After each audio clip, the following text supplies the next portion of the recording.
My son's new bride slapped me before 300 wedding guests. One phone call changed her life forever. The sound of a slap in a silent ballroom travels farther than you'd think. It bounces off crystal chandeliers, off 300 sets of wide eyes, off the string quartet that had just stopped playing mid-note. I know because I felt that sound before I felt the sting on my cheek.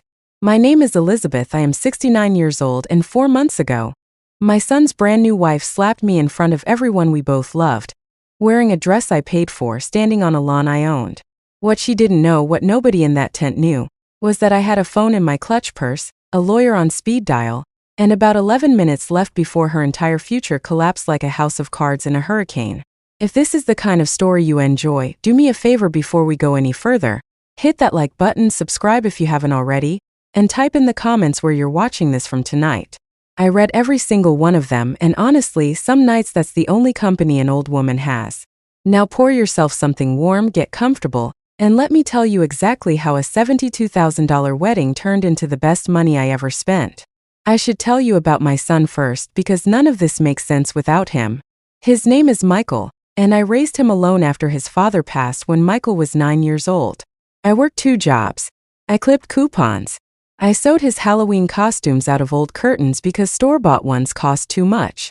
Every sacrifice I made gladly because that boy was my whole world, and I promised myself he would never know what it felt like to go without. By the time he was 34, Michael had built something I was fiercely proud of. A small architecture firm that specialized in restoring old homes, breathing life back into buildings everyone else had given up on. I used to joke that he got that instinct from me since I'd spent my whole life trying to save things worth saving. Then he met Brittany. She was 29, beautiful in the way that makes rooms go quiet, and charming in the way that makes you forget to ask questions. I wanted to like her. I tried so hard to like her. I told myself that every mother feels a flicker of jealousy when her son falls in love, that it's natural to feel like you're losing him a little, and that the flicker would pass. Didn't pass. It grew. Little things first. She corrected me at dinner about how I'd raised Michael, as if she'd been in the room. She mentioned more than once how impressive my house was, how much it must be worth on the market these days. She asked casually over wine whether I had a will, whether everything was sorted, whether Michael was my only heir. I told her just as casually that I didn't discuss such things at the table. I want to be clear about something. I am not a suspicious woman by nature. I have loved people who didn't deserve it and forgiven people who never apologized. But I have also buried a husband, built a small fortune out of nothing but stubbornness and thrift, and I did not get to 69 years old without learning to recognize the particular hunger in someone's eyes when they look at you and see, instead of a person, a number. Brittany looked at me and saw a number. I paid for that wedding. Every last cent of it. Michael offered to split it, but I insisted. It was my gift to him. The one extravagant thing I would do in this life, because he deserved a beautiful day regardless of my private reservations about the woman standing across from him at the altar. 300 guests. A tent on the lawn of the old family property upstate. The one my late husband and I had spent 30 years restoring. The one Michael had grown up climbing trees on. String quartet. Peonies flown in from 3 states away because Brittany simply couldn't settle for local flowers. I said yes to almost everything. I wanted my son happy, and if happiness came wrapped in imported peonies, so be it. The trouble started at the reception, during the toasts. I stood up with a glass of champagne in my hand, and I said what I truly felt, that Michael was the best thing I ever built, better than any house, any career, any achievement of my own, and that I hoped his marriage would be built on the same foundation I tried to give him, honesty. I said the word honesty and I looked, just for half a second, directly at Brittany. I didn't accuse her of anything. I want to be fair here because fairness matters to me even now. I said one word and held eye contact a beat too long. That was my whole crime. But Brittany's face changed. It went from wedding day glow to something sharp and cold in an instant, like a curtain dropping. She smiled through her teeth for the rest of the toast, and I thought that would be the end of it. It was not the end of it. 2 hours later, during the father-son, mother-son dance, Brittany approached me at my table while Michael was in the restroom. She leaned down, smiling for the cameras still circling the room, and said quietly, "You think you're clever, don't you? Old woman playing games at my wedding." I told her I had no idea what she meant, which was mostly true. I genuinely did not know at that moment what specifically had set her off. I only knew something in her had decided I was an enemy to be dealt with. "You've been trying to turn him against me since the engagement," she hissed. "Everyone can see it. You're jealous because he doesn't need his mommy anymore." I stood up slowly because my knees aren't what they used to be. And I said calmly, "Brittany, I think you've had too much champagne. Let's talk about this tomorrow when we're both sober and this isn't your wedding day." That was when she slapped me. Not a small tap. A full open palm slap, the kind that turns heads across a room. The kind that makes a string quartet stop mid-measure. The kind 300 people remember for the rest of their lives. My cheek burned. My ears rang. For one full second, the entire tent was silent except for the wind moving through the peonies she'd flown in from 3 states away. And then, "God help me," she said, loud enough for the nearest tables to hear. "That's what you get for trying to control everything, you miserable old witch. This is my house now too. Get used to it." "My house." She said, "My house." Here is the thing about being underestimated your whole life.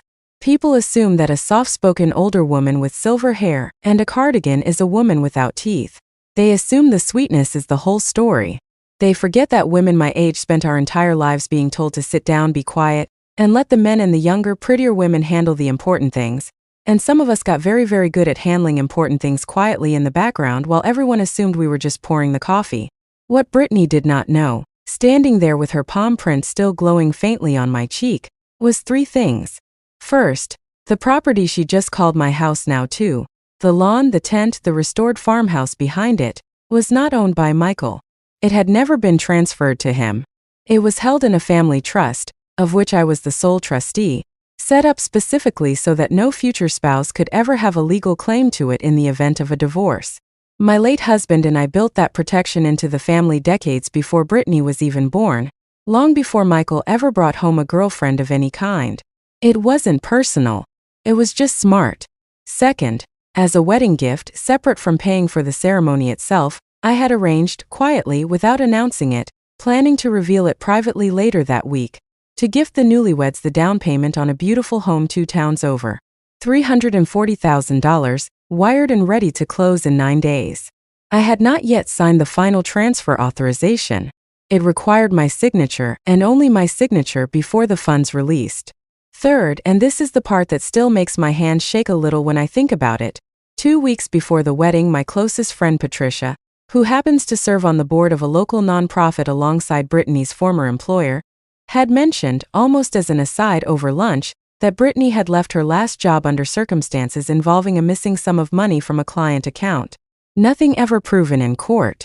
Nothing splashed across headlines. Just a quiet resignation, a signed non-disclosure agreement, and a lot of unanswered questions. I had been sitting on that information for 2 weeks, unsure what, if anything, to do with it, hoping I was wrong about her, hoping my instincts had failed me for once. Standing there with my cheek still stinging, in front of 300 witnesses, I stopped hoping. I did not scream. I did not cry, though God knows I wanted to.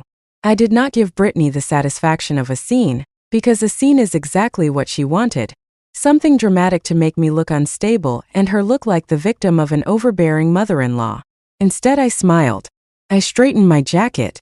And I said, quietly enough that only she and the 2 nearest tables could hear, "You're absolutely right, dear. Get used to it."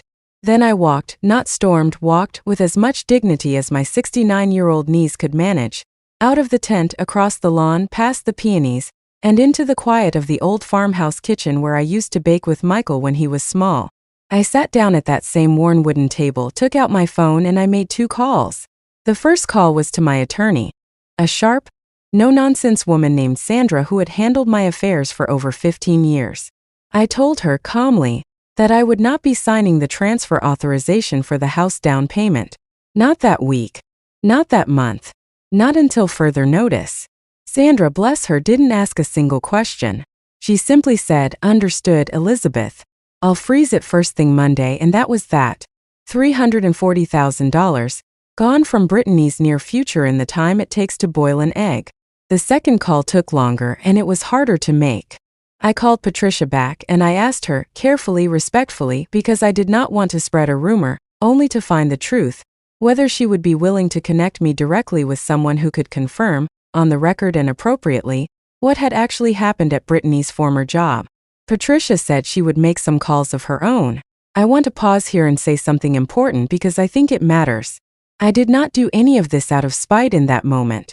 I did it because a woman who slaps her new mother-in-law in front of 300 people and screams, "This is my house now," is showing you, in one single act, exactly who she is and exactly what she believes she's entitled to.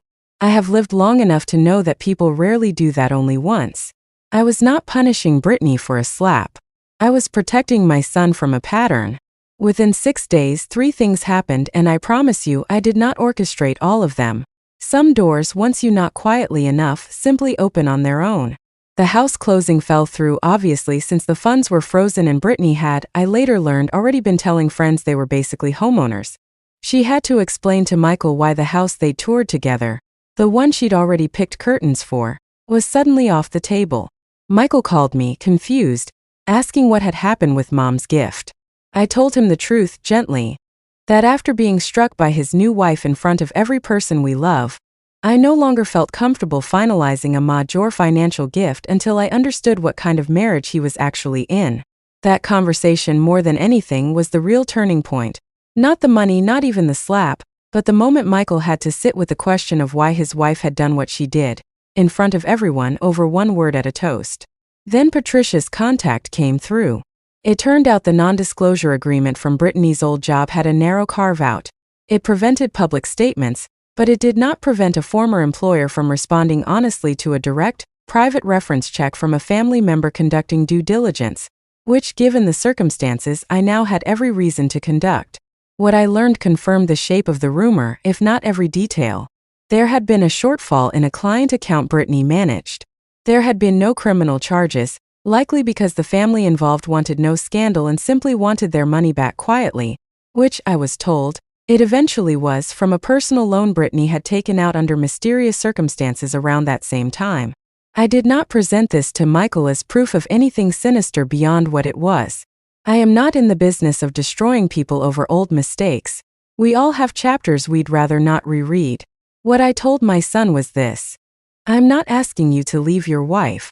I'm asking you to open your eyes and ask her yourself about her old job, and watch her face while she answers. He did. And by his account, her face told him everything her words tried to hide. 2 weeks later, Michael asked Brittany directly and calmly to explain what had happened. She lied to him. Badly.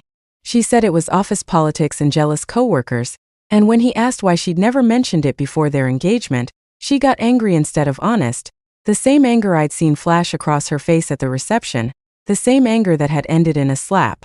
Michael told me later that in that moment, watching her deflect and rage instead of simply telling him the truth, he understood for the first time what I'd been quietly worried about for over a year. I won't pretend this story ends with fireworks and a courtroom drama, because real life rarely gives you that kind of tidy ending. What actually happened was slower and, I think, sadder in its own quiet way. Michael and Brittany separated 4 months after the wedding. No children involved, thank God. The trust property was never at risk, because it was never hers to claim in the first place. The house down payment stayed exactly where it belonged, and eventually, once the dust settled, I gave a version of that same gift to Michael alone on his own, for whenever he's ready to build a life on solid ground again. As for the slap itself, I never brought it up again after that day. I didn't need to. 300 people saw it happen, and 300 people, it turns out, talk. Word travels in a small town the way it always has, regardless of how many peonies you fly in to distract from it. People sometimes ask me if I feel guilty for making those 2 phone calls so quickly, so coldly, on what should have been a purely joyful day. I tell them the truth. I don't feel guilty at all. I feel like a woman who spent 70 years being underestimated, who finally used every ounce of quiet power she built over a lifetime to protect the one person she loves most in this world. I didn't ruin Brittany's life. Brittany's choices did that, long before she ever raised her hand to me. I simply stopped protecting her from the consequences of them. If there's a lesson in all this, and I suppose there always is one in these stories, it's this. Never assume the older woman in the room, the one pouring the coffee and smiling politely through your insults, doesn't have a phone, a lawyer, and 11 minutes worth of patience left. Some of us have spent our whole lives learning exactly how to use all three. Thank you for sitting with me tonight and for letting an old woman tell her story. If you enjoyed it, please like this video, subscribe for more, and tell me in the comments where in the world you're watching from. I truly do read every single one. Until next time, take care of yourselves and take care of the people who raised you.